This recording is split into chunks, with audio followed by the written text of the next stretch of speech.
Ever wondered why a car that looks like a rocket on Saturday suddenly feels like a tank on Sunday?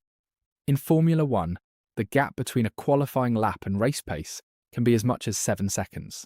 Same car, same driver, same track. So why the massive drop? Welcome to Racecraft Explained. Today we're going deep into the technical darkness of the F1 performance shift. Qualifying is a one-lap shootout, a zero-compromise sprint where everything's pushed to the thermal and mechanical limit. The race, however, is a game of sustained endurance and strategic survival. Over the next 7 minutes, we'll break down the 5 key technical pillars that define this transformation: energy, weight, tyres, air, and setup. First, let's talk about the heart of the beast, the power unit. In modern F1, speed isn't just about fuel, it's about how you manage electricity. In qualifying, the energy recovery system is set to hot lap mode. The goal is simple: net zero energy at the finish line. Drivers start with a 100% state of charge and deploy the full 160 brake horsepower boost from the MGU-K. By the time they cross the line, the battery is completely depleted, or derated. In the race, it's a cycle. You harvest under braking, store in the battery, and deploy strategically to defend or overtake. You can't run quali mode for 50 laps.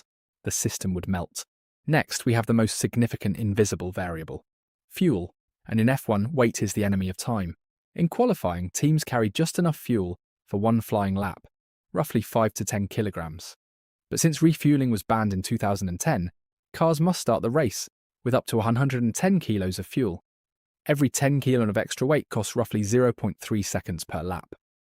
That's a 3-second penalty right off the grid. This extra mass shifts the centre of gravity and ride height, making the car sluggish and understeery compared to its qualifying on-rails feel. Now let's look at the only 4 things touching the track: the tyres. Managing them is a dark art that separates champions from the rest. In qualifying, it's all about surface temperature. Drivers weave aggressively on the outlap to spike the surface to 110 degrees Celsius. They only need the tyre to last 5 kilometres, so they can overheat the rubber to find that last tenth. But in the race, it's all about core temperature. If the internal carcass gets too hot, the rubber chemically breaks down: thermal degradation. To avoid this, drivers take safer lines and avoid sliding, resulting in a race pace that is intentionally 4 to 6 seconds slower to preserve tyre life. Aerodynamics are the soul of an F1 car, but they are incredibly fragile, especially when you aren't alone on track. Qualifying is performed in clean air.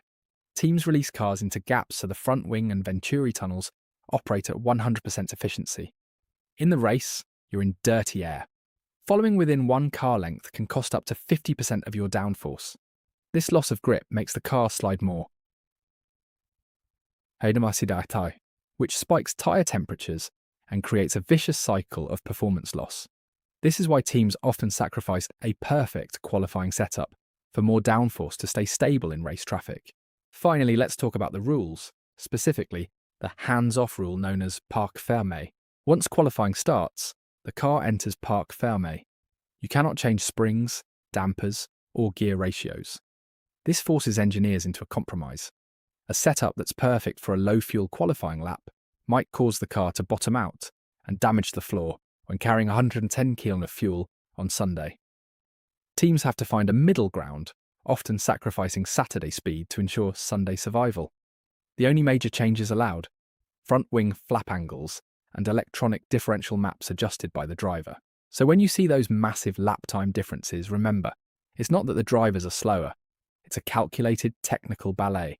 They are managing energy, nursing tyres, fighting dirty air, and wrestling a car that is 100 kilos heavier than it was the day before.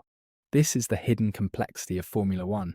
It's not just about being the fastest, it's about being the most efficient over the long haul.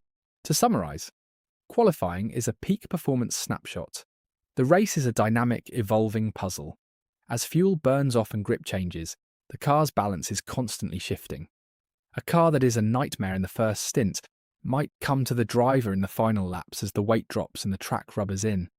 This transition is what makes Grand Prix racing the ultimate technical challenge in sports. Qualifying is the glory, but the race is where the technical mastery is proven. If you enjoyed this deep dive into F1 racecraft, hit the like button and subscribe for more performance breakdowns. What technical topic should we cover next? Let me know in the comments below. I'm your narrator, and this has been Racecraft Explained. I'll see you at the next checkered flag.